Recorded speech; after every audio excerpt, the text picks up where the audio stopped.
Hi hello welcome to our channel.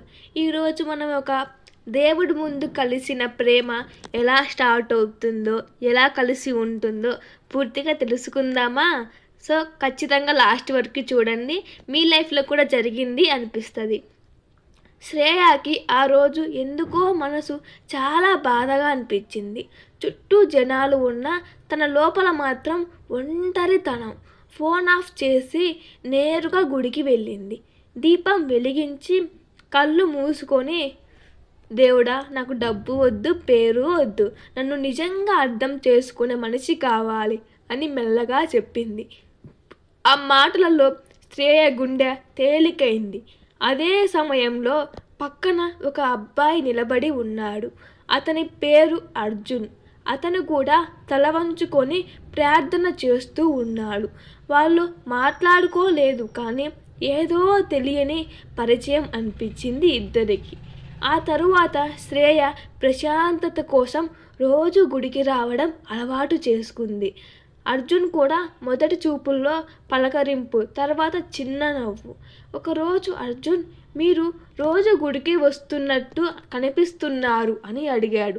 Shreya నవ్వుతూ, మనసు ప్రశాంతంగా ఉంటుంది కదా, అలా చిన్న మాటలు మొదలయ్యాయి. గుడి బయట టీ తాగడం, ప్రసాదం పంచుకోవడం అలా స్టార్ట్ అయ్యింది. శ్రేయ చాలా సైలెంట్ అమ్మాయి, అర్జున్ చాలా కేర్ చేసే మనిషి. రోజులు గడిచాయి. ప్రేమ తెలియకుండానే వాళ్ళ మధ్య పెరిగింది. ఒకరోజు వర్షం పడుతుంది. గుడి మెట్ల దగ్గర నిలబడి ఇద్దరు వర్షం చూస్తున్నారు. అర్జున్ మెల్లగా, నిన్ను మొదట చూసిన రోజు నుంచి ఏదో మనసులో జరిగింది అన్నాడు. శ్రేయ కళ్ళు కిందకి వంచి, నాకు భయం ఉంది అంది. భయం ప్రేమ మొదలైతే విడిపోవడం బాధగా ఉంటుంది. అర్జున్ గుడివైపు చూసి చెప్పాడు, ఈ దేవుని ముందు నిన్ను కోరుకున్నాను అంటే తేలికగా వదిలే ప్రేమ కాదు. ఈ మాట శ్రేయ హృదయాన్ని తాకింది. కొన్ని నెలల తర్వాత అర్జున్కి వేరే నగరంలో జాబ్ వచ్చింది. వెళ్ళాల్సి వచ్చింది. మొదట కాల్స్, తర్వాత మెసేజెస్, తర్వాత మెల్లగా శ్రేయ బాధపడింది. ఒకరోజు నువ్వు మారిపోతున్నావు అని మెసేజ్ పెట్టింది. అర్జున్, నేను సిటీలో సెట్ అయ్యాక నీ దగ్గరికి వస్తాను అని రిప్లై ఇచ్చాడు. శ్రేయకి అర్థం కాలేదు. మనిషి కావాలనుకున్నాను, ఫ్యూచర్ ప్లాన్ కాదు అనుకుంది. ఆ రోజు మళ్ళీ అర్థం కాలేదు. మనిషి కావాలనుకున్న ఫ్యూచర్ ప్లాన్ కాదు అనుకుంది. ఆ రోజు మళ్ళీ గుడికి వెళ్ళింది. ఈసారి దీపం వెలిగించలేదు, కేవలం కూర్చొని ఏడ్చింది. అక్కడ ఎవరో వెనక నుండి శ్రేయ అని పిలిచారు. శ్రేయ తిరిగి చూసింది. అర్జున్ కళ్ళల్లో అలసట, చేతిలో ఫైల్స్. అర్జున్, నిన్ను వదిలేశాననుకున్నావు కదా, కానీ ప్రతిరోజు నీకోసమే కష్టపడ్డాను.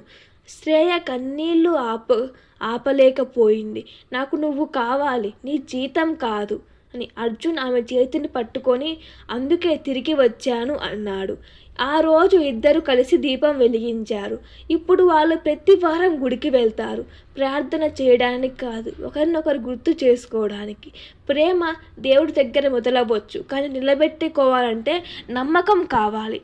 అలాగే ఈ స్టోరీ ఎలా ఉందో కామెంట్ చేయండి. Thank you for watching.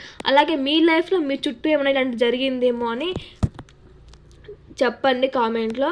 అలాగే మీ రియల్ లైఫ్లో కూడా జరిగిందా అని అనిపిస్తే కామెంట్ చేయండి. Thank you for watching. Please share and subscribe and like.